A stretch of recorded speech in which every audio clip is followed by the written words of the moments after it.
You ask Tiger to solve. This deals with linear equations with one unknown. The final result is a equals 5/7. Let's solve it step by step. Group all a terms on the left side of the equation. Add 4a to both sides. Group like terms. Simplify the arithmetic. Group like terms. Simplify the arithmetic.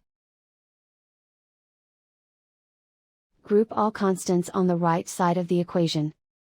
Subtract 2 from both sides. Simplify the arithmetic.